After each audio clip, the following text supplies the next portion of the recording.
দিন ধরে রাখতে পারেনি, আর পশ্চিমবাংলায় যতগুলো দল সব করা হয়ে গেছে, সে নতুন দল করার দরকার। কিন্তু আমার যেটা মনে হচ্ছে, উনি একদিন যেসব ডায়লগ দিতেন, এটা খালি ওনার ইচ্ছার নয়, টিএমসিও চাইতো। যেদিকে ভারত পশ্চিমবাংলার পরিস্থিতি যাচ্ছে, এবারে 26-এ যদি কোনো মুসলিম উপমুখ্যমন্ত্রী হয়, অবাক হওয়ার কিছু নেই। এবং এই যে আইএসএফ বা আরেকটা দলের কথা উঠছে, 100টা মুসলিম সিট জেতার মতো পরিস্থিতি আছে। আজকে নতুন দল হবে মুসলিমদের, তারা ডিমান্ড করবে যে আমাদের উপমুখ্যমন্ত্রী চাই, আর পরের বারে বলবে যে মুখ্যমন্ত্রী করবে মুসলিমকে তাকে আমরা সাপোর্ট করব। সেই পরিস্থিতির দিকে এগুলো যোজনাবদ্ধভাবে এগোচ্ছে, মমতা ব্যানার্জি সব জানেন। তাহলে বাংলা তো দ্বিতীয় বাংলাদেশ হওয়ার দিকেই এগোচ্ছে। পুরো মমতা ব্যানার্জি, বামপন্থীরা করে দিয়েছিল রাস্তা, উনি তাতে গাড়ি চালিয়ে এগোচ্ছেন।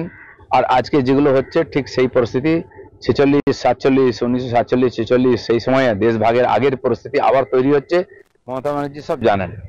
তার মানে হুমায়ুনের এই আচরণের পেছনে মাস্টার মাইন্ড কি মমতা ব্যানার্জি? আমার সন্দেহ এটা হতে পারে, নালে ও কিসের জোরে করছে? সব দল করা হয়ে গেছে, দেখা হয়ে গেছে, এবারে নিজের দল, মুসলিম দল করবেন উনি। মুসল পর্ব শুরু হচ্ছে, দেখুন। যারা বলছে জিতবো, এত সিট চাই, সেই দলটা আরো কতদিন টেকে।